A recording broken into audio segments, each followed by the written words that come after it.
சிவா அயலி சீரியலை பற்றி தான் நம்ம இந்த வீடியோக்குள்ளே நம்ம பார்க்க போகிறோம். வாங்க நம்ம வீடியோக்குள்ளே போகலாம். சிவா பார்த்தோம்னா அவங்க அப்பா பேசுறது கேட்கறதுக்காக அவங்க மறைஞ்சு நின்றுட்டு இருக்கவும், அப்போ அயலி ஃபோனை ஆன் பண்ணி வச்சிருக்கிறாங்க. அதில் பார்க்கும்போது உதய பெருமாள் சிவாவை பற்றி ரொம்பவே ஃபீல் பண்ணி பேசிகிட்டு இருக்கிறாங்க. சிவாவும் சரி சங்கரியும் சரி அவங்களுக்கு நான் ரொம்பவே துரோகம் பண்ணியிருக்கிறேன், அதுக்கு காரணம் இவங்க தான். ஆனால் இப்போ கூட சிவாவை என்னுடைய பையன்னு சொல்ல முடியாத ஒரு இக்கட்டான நிலைமையில நான் இருந்துட்டு இருந்தேன். ஆனால் இப்போ என்ன ஆனாலும் பரவாயில்ல, சிவா தான் என்னுடைய பையன்னு உண்மையே நான் சொல்றதுக்காக வந்தேன். ஆனால் கடைசியில் பார்த்தோம்னா சிவா இதை சொல்ல விடாமல் தடுத்துட்டான். உண்மையில சொல்ல போனாக்கி அவனை நினச்சா எனக்கு ரொம்பவே பெருமையாக இருக்குது. ஏன்னா சங்கரி என்ன நினச்சிக்கிட்டு என்னை விட்டு பிரிஞ்சு போனாலோ அதே தான் இப்போ சிவாவும் சொல்லிட்டு இருக்கிறான். என்ன இருந்தாலும் சரிதான், சங்கரியோட வளர்ப்புல சிவா, அதனால தான் அவன் நம்மளால வேற யாருக்கும் எந்த வித இடைஞ்சலும் வந்துடக்கூடாதுன்னு சொல்லிக்கிட்டு எந்த அளவுக்கு இந்த சின்ன வயசுலேயே அவன் நினச்சி பார்க்குறான். ஆனால் அதில் கொஞ்சம் கூட கபிலனுக்கும் சரி அவன் அம்மாவுக்கும் சரி இந்த மாதிரிக்கு கொஞ்சம் கூட சிவாவை பற்றி நினச்சி கூட பார்க்க மாட்டேங்கிறாங்களே. அவங்க ரெண்டு பேரும் ஏன் அந்த மாதிரிக்கெலாம் இருக்கிறாங்களோ தெரியல. இப்போமே உண்மையை சொல்ல போனாக்கி அவங்க யாருமே வேண்டான்னு உதறி தள்ளிட்டு சிவா தான் என் பையன் சொல்கிற ஒரு நிலைமையில தான் நான் இருந்தேன். ஆனால் சிவா தான் என்னை சொல்ல விடாமல் தடுத்து நிறுத்திட்டான் அப்படின்னு சொல்லவும், இது கேட்டதுமே சிவா ஓடோடி அவங்க உதய பெருமாளை கெட்டி பிடிச்சிட்டு அவங்க கண்கலைங்க அழ ஆரம்பிச்சிருந்தாங்க. அப்பா, நீங்கள் இந்த அளவுக்கு என் மேலே எவ்வளோ பாசமாக இருந்திருக்கிறீங்க, ஆனால் நான் புரிஞ்சிக்காம உங்களை பற்றி நான் எவ்வளோ தப்பாக நினச்சிட்டேன்ப்பா அப்படின்னு சொல்லவும், அப்போ உதய பெருமாள் சிவா அப்படின்னு சொல்லிட்டு அவங்களுக்கு கெட்டி பிடிச்சிட்டு கண்கலங்குறாங்க. இதை பார்த்துட்டு இருக்கிற அயலிக்கு ரொம்பவே சந்தோஷமா இருக்குது. அப்போ சிவா சொல்றாங்க, அப்பா என்னை மன்னிச்சிருங்கப்பா அப்படிங்கும்போது, ஏன்பா அப்படி சொல்லிட்டு இருக்கிற அப்படிங்கும்போது, ஆமாப்பா நீங்க அம்மாவையும் என்னையும் பிரிஞ்சு இந்த மாதிரிக்கு வேற ஒரு கல்யாணம் பண்ணிக்கிட்டனால நான் உங்க மேல ரொம்பவே கோபமா இருந்தேன். ஆனா இப்போ தான் எனக்கு தெரிஞ்சது உங்க மனசுக்குள்ள நீங்க எந்த அளவுக்கு எங்க மேல பாசமா இருந்திருக்கீங்கன்னு. அதனால நான் என்னை மன்னிச்சிருங்கப்பா அப்படிங்கும்போது, அப்படின்னா நீ சொல்லாத சிவா, இப்போ கூட நீ தான் என் பையன்னு நான் அந்த உலகத்துக்கே நான் சொல்றதுக்கு ரெடியா இருக்கேன்ப்பா அப்படிங்கும்போது, அப்போ சிவா வேண்டாப்பா, நீங்க இந்த அளவுக்கு எங்க மேல பாசம் வச்சிருக்கீங்களே, எங்களுக்கு அதுவே போரும் அப்படின்னு சொல்லிட்டு அவங்க ரொம்பவே சந்தோஷப்பட ஆரம்பிச்சிருந்தாங்க. அடுத்து பார்த்தோம்னா சிவாவும் அயலி அங்கிருந்து கிளம்பி வரவும், அப்போ பார்த்தோம்னா அயலி சிவா கிட்ட கேட்குறாங்க, என்ன சிவா அப்படியே ஆகாயத்துல பறந்த மாதிரி இருக்கீங்களா, ரொம்ப சந்தோஷமா இருக்கீங்க பொழுக்கு அப்படிங்கும்போது, ஆமா அயலி, உண்மையில சொல்ல போனா நான் வேற ஒரு உலகத்துல இருக்கிற மாதிரி தான் தோணுது. இந்த மாதிரிக்கு ஒரு சந்தோஷத்தை என் வாழ்க்கையில நான் அனுபவிச்சதே கிடையாது அப்படின்னு சொல்லிட்டு அவங்க தன்னுடைய அப்பாவை பத்தி அவங்க நினைச்சு சொல்லவும், அடுத்துதான் பார்த்தோம்னா காமாட்சிங்கிற பொண்ணை தான் பாக்குறதுக்காக சிவாவும் அயலிய வராங்க. இன்னொரு பக்கம் பார்த்தோம்னா அவங்க இந்திரனோட சித்தப்பா காளியப்பனை தான் கட்டுறாங்க. அவங்க பார்க்கும்போது அவங்க மோனிகாவை பாக்குறதுக்காக வராங்க. இப்போ மோனிகா கேட்டுட்டு இருக்கிறாங்க, அம்மா என்னை பார்க்கணும்னு சொல்லிக்கிட்டு உடனே வர சொன்னீங்களே, எதுக்காக வர சொன்னீங்க? சொல்ல போனாக்கி இந்திராணிக்கு எனக்கு ஆகாதுன்னு உங்க எல்லாருக்குமே தெரியும். அப்படி இருந்தோம் நீங்க என்ன சந்திக்கணும்னு சொன்னீங்களே, என்ன காரணம் அப்படிங்கவும் உடனே அவங்க காளியப்பன் சொல்லிட்டு இருக்கிறாங்க, எதிரிக்கு எதிரி நண்பன் சொல்லுவாங்களா, அந்த கதை தான் இப்ப நடந்துகிட்டு இருக்குது.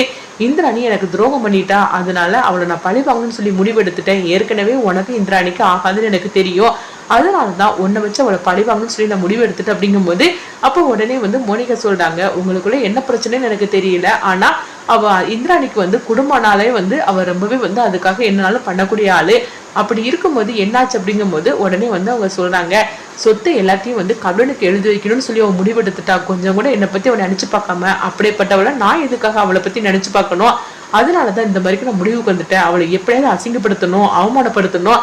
அது மட்டும் இல்லாம இந்த பிசினஸ்ல எல்லாம் அவ கொடி கட்டி பறக்கறனாலதானே இந்த மாதிரிக்கு திமிருதனை பண்ணிட்டு இருக்கிறா, அதுக்காக தான் அவ கொட்டத்தை அடக்கணும் அப்படிங்கும் போது உடனே அவங்க மோனிகா சொல்றாங்க, நீங்க சொல்றது சரிதான், அப்படின்னா நான் ஒரு திட்டத்தை சொல்லுவேன், அதை நீங்க எனக்கு செய்து கொடுப்பீங்களா அப்படிங்கும்போது, நீ என்ன திட்டனாலும் சொல்லு, அதுல இந்திராணி அசிங்கப்பட்டு நிக்கணும், அவ எல்லாரும் முன்னாடி அவமானப்படணும் அப்படிங்கவும் உடனே அவங்க மோனிகா சொல்றாங்க, அவ சேனல்ல நம்பர் 1 இருக்கான்னு சொல்லிட்டு அவளுக்கு ஒரு அவார்டு கொடுக்க போறாங்க, இதனால அது கொடுக்க விடாம தடுக்கணும், அதுக்காக அவ குடும்பத்துல ஒரு பெரிய ஒரு அசிங்கத்தை அந்த சேனல்ல ஒளிபரப்பு பண்ணணும்னா இதை வச்சு நம்ம அவளுக்கு அந்த அவார்டை கிடைக்காம பண்ணிடலாம், அதே நேரத்துல அவளை அசிங்கப்படுத்திடலாம், ஏதாவது பிரச்சனை இருந்தா என்கிட்ட சொல்லுங்க, அதாவது அந்த பிரச்சனை சொசைட்டிக்கு தெரியப்படுத்துற மாதிரிக்கு பெரிய பிரச்சனையா இருக்கணும் அப்படிங்கவும், இது கெட்டதுமே உடனே அவங்க யோசனை பண்ண ஆரம்பிச்சிருந்தாங்க. இந்திராணியோட சித்தப்பா, எனக்கு இன்னைக்கு ஒரு நாள் மட்டும் டைம் கொடு, நான் அதுக்குள்ளே நான் யோசனை பண்ணி உனக்கு சரியான ஒரு திட்டத்தை நான் சொல்றேன் அப்படிங்கவும் உடனே அவங்களும் சரின்னு சொல்லிட்டு போறாங்க. அடுத்தது நினைக்கிறாங்க, இந்திராணி உன் குடும்பத்துக்குள்ளேயே இத்தனை எதிரி உனக்கு வச்சுக்கிட்டு நீ என்னன்னா அந்த குடும்பத்துக்காக இவ்வளவு தூரம் நீ கஷ்டப்பட்டுட்டு இருக்கிற பாத்தியா, உங்க சித்தப்பாவே உனக்கு எதிரியா இருக்காரு அப்படின்னு சொல்லிட்டு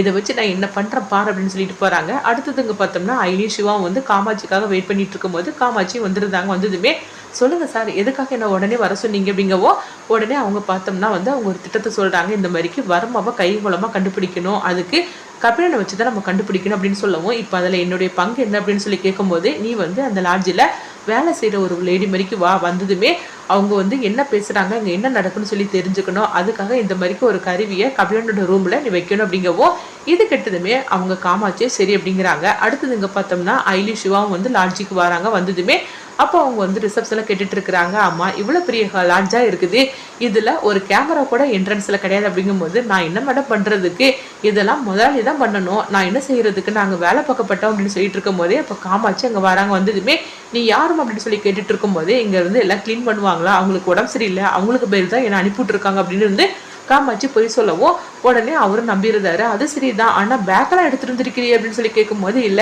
எனக்கு வந்து ட்ரெஸ்ஸும் சாப்பாடும் எடுத்துட்டு வந்திருக்கிறாரு அப்படின்னு சொல்லவும் உடனே அவரும் நம்பியிருந்தாரு. அடுத்தது ஐலி சிவாவும் அவங்க கிட்ட கண்ணை காட்டவும் அவங்களும் அடுத்தது பார்த்தோம்னா நேராக கபிலனோட ரூமுக்கு வராங்க. அப்போ கபிலன் வந்து என்ன வேணும் அப்படின்னு சொல்லி கேட்டுட்டு இருக்கும் போது ரூம் எல்லாம் கிளீன் பண்றதுக்காக வந்திருக்கிற அப்படிங்கிறாங்க. உடனே கபிலன் கொஞ்சம் யோசிக்கிறாங்க. அடுத்தது சரி உள்ளவங்க அப்படின்னு சொல்லவும் அப்போ ரூம் வந்து கிளீன் பண்ற மாதிரிக்கே அந்த கருவியை வந்து அவங்க கட்டில் மேல அந்த தலாணி கீழே வந்து ஒழிச்சு வச்சிருந்தாங்க. அடுத்தது பார்த்தோம்னா அவங்க வந்துடுவோம்.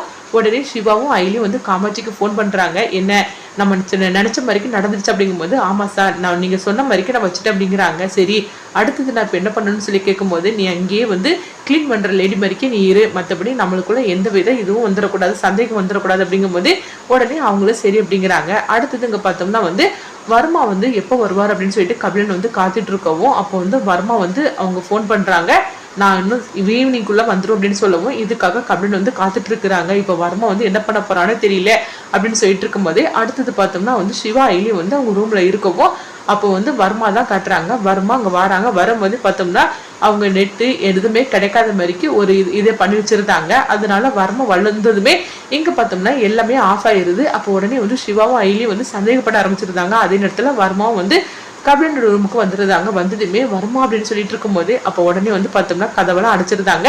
அப்போ வந்து கபிலன்ட்டு வந்து அவங்க சொல்லிட்டு இருக்கிறாங்க, அங்க பாரு இந்த மாதிரிக்கு வந்து ஒரு பொருளை வந்து அவங்க வெடிக்கிறதுக்காக கொண்டுட்டு வர போறாங்க, அந்த பொருளை வந்து இந்தந்த இடத்துல இருந்து வருது, அதை நம்ம வந்து தூக்கிட்டோன்னு வச்சுக்கோங்க, நம்ம இதை மட்டும் சக்சஸா முடிச்சிட்டோம்னா நம்மளுக்கு 3000 கோடி ரூபா நம்மளுக்கு பணம் கிடைக்கும், இதை நீ தான் செஞ்சாகணும் அப்படின்னு சொல்லிட்டு இதை கெட்டதுமே கபிலன் வந்து சொல்றாங்க, என்ன வருமா இந்த விதத்தை நான் தான் பண்ணணுமா அந்த விஷயத்தை அப்படிங்கும் போது ஆமா உன்னால மட்டும் தான் பண்ண முடியும், அதனாலதான் நான் உன்னை வந்து நான் சூஸ் பண்ணி இருக்கிறேன், அதனால இது நீ தான் செஞ்சாகணும், அப்படி மட்டும் செய்யலன்னு வச்சுக்கோங்க உன் குடும்பத்துல நான் ஒருத்தரை கூட விட மாட்டேன், எல்லாருடைய கதையை நான் முடிச்சிடும் அப்படிங்கும் போது இதை கேட்டதுமே கபிலன் அதிர்ச்சடைகிறாங்க. ஐயோ அப்படிலாம் பண்ணிடாது அப்படிங்கும் போது இங்க பாரு இது எங்கெங்கெல்லாம் கிடைக்கும் என்னென்ன எப்படின்னு சொல்லிக்கிட்டு இது டீட்டெயில் எல்லாமே இந்த புக்கில் இருக்குது, அது மட்டும் இல்லாம உனக்கு ஒரு நாள் டைம் தரேன், அதுக்குள்ளேயும் என்னென்ன டீட்டெயில் நான் கேட்கறனோ அதுக்கு எல்லாத்துக்கும் வந்து நீ இதுல வந்து படிச்சு நீ எனக்கு பதில் சொல்லணும் அப்படின்னு சொல்லவும் இது கிட்டதுமே கபிலன் வந்து அதிர்ச்சி அடைகிறாங்க. என்னது இவ்வளவு காலம் புக்கை கொடுத்துருக்குறாங்க, இதில் இப்படிதான் சொல்லிட்டு இருக்கிறாங்க, என்னால எப்படி முடியும், அது மட்டும் இல்லாம 3000 கோடி பணம் வர கிடைக்குன்னு சொல்லிட்டு இருக்கிறாங்க, அதனால கண்டிப்பா இதை நம்ம முடிச்சோம்னா நம்மளுக்கு 3000 கோடி ரூபா நம்மளுக்கு பணம் கிடைக்குன்னு சொல்லிட்டு கபிலனும் வந்து பார்த்தோம்னா வர்மா கிட்ட சொல்றாங்க, சரி நான் இந்த விஷயத்த நான் செஞ்சு முடிக்கிறேன் அப்படிங்கிறாங்க. அடுத்தவங்க பார்த்தோம்னா ஐலி சிவாவும் வந்து அவங்க பாக்குறாங்க, இவங்க பேசுனது எதுவுமே வந்து எல்லாமே ஆஃப் ஆகி இருக்கவும் எதுவுமே வந்து கபிலன் ரூம்ல நடக்கிறது தெரிய மாட்டேங்குது. அதே நேரத்துல பார்த்தோம்னா என்ன நடக்குன்னு பார்க்கலாம் அப்படின்னு சொல்லிட்டு அவங்க டோரை ஓப்பன் பண்றாங்க. டோரும் வந்து ஜாமா இருக்கவும் என்னது இந்த மாதிரி நடந்து போச்சுது எல்லாமே ஆஃப் ஆகி இருக்குது அப்படிங்கவும் உடனே வந்து ஐலி வந்து சொல்லிட்டு இருக்கிறாங்க, எனக்கு தெரிஞ்சு இப்போ கபிலனோட ரூம்ல வர்மா இருக்கணும், அதனாலதான் இந்த ஜாமை வச்சு எல்லாத்தையும் அவங்க ஆஃப் பண்ணி வச்சிருக்கிறாங்க அப்படின்னு சொல்லவும் இது கிட்டதுமே அவங்க சிவா வந்து அதிர்ச்சி அடைகிறாங்க. அடுத்து பார்த்தோம்னா அந்த பொருள் எடுக்கிறாங்க, ஷூட் பண்ணக்கூடிய இந்த பொருளை வரமாவை நம்ம விடக்கூடாது அப்படின்னு சொல்லிட்டு இருக்கும் போதே அவங்க கதை ஓப்பன் பண்ணி பார்த்துட்டே இருக்கிறாங்க. ஆனா கதை வந்து பார்த்தோம்னா அவங்க லாக் ஆகி இருக்குது, ஓப்பனே ஆக மாட்டேங்குது. அப்போ சிவா வந்து அவங்க சொல்லிட்டு இருக்கிறாங்க, ஆக மொத்தத்துல வர்மா கபிலன் ரூம்ல தான் இருக்கிறா, இப்ப நம்மளால வந்து இவ்வளவு பக்கத்துல இருந்தோம் நம்ம வந்து அவனை பிடிக்க முடியல, இப்ப என்ன பண்றதுக்கு தெரியல, இப்ப என்ன திட்டத்தை போட போறாங்களோ தெரியலன்னு சொல்லிட்டு ரெண்டவருமே ரொம்பவே டென்ஷனோட இருந்துட்டு இருக்கவும் அடுத்தது வர்மா பார்த்தோம்னா கபிலா நான் சொன்னதை முடிச்சிருந்தேன் கண்டிப்பா அப்படின்னு சொல்லும் போது கண்டிப்பா சார் அப்படிங்கிறாங்க. அடுத்தது பார்த்தோம்னா வர்மா வந்து சொல்றாங்க, 3000 கோடி ரூபாய் பணம் மட்டும் இல்ல, இதை முடிக்கலன்னா உன்னுடைய குடும்பத்தையே இல்லாம வைக்கிறோம் அப்படிங்கும் போது அப்படிலாம் நீங்க பண்ணிடாதீங்க, நீங்க சொன்ன மாதிரிக்கு நான் செய்யறேன் அப்படிங்கிறாங்க. அடுத்து பார்த்தோம்னா வர்மா அங்க இருந்து கிளம்புறாங்க. கிளம்பி அவங்க வெளியே வந்து கார் ஏறி போகும்போது இங்க பார்த்தோம்னா டோர் எல்லாமே வந்து அதாவது ஓப்பன் ஆயிருது. அப்போ சிவாவும் ஐலியும் வந்து அவங்க ஓப்பன் பண்ணி பாக்குறாங்க. அப்போ வந்து கபிலன் ரூமும் ஓப்பன் ஆகாம அடைச்சிருக்கப்போ அடுத்தது அவங்க வந்து ஓடோடி வந்து பாக்குறாங்க. பார்க்கும்போது வர்மா வந்து அங்க இருந்து போன மாதிரிக்கு தெரியுது. இதை பார்த்ததுமே சிவாவும் ஐல அதிர்ச்சி அடைகிறாங்க. வர்மா இவ்வளவு பக்கத்துல இருந்து வந்ததுக்கு பிறகு நம்ம வந்து மிஸ் பண்ணிட்டோமே, ஆக மொத்தத்துல வர்மா இந்த அளவுக்கு வந்து சந்திச்சு இருக்கிறான், அது மட்டும் இல்லாம ஏதோ ஒரு பெரிய விஷயத்த அவங்க பண்ண போறாங்க, அது எப்படியாவது நம்ம பண்ண விடாம தடுக்கணும்னு சொல்லிட்டு 2 பேரும் திட்டம் போடுறாங்க. இவங்க வந்து வர்மப்பட்ட திட்டத்தை வந்து தவிடு பொடி ஆக்குவாங்களா சிவாவும் அயலியும், அது மட்டும் இல்லாம என்ன பிளான் சொல்லிட்டு அவங்க கண்டுபிடிப்பாங்களா, அடுத்து என்ன நடக்க போகுதுங்கிறத வெயிட் பண்ணி பார்க்கலாம்.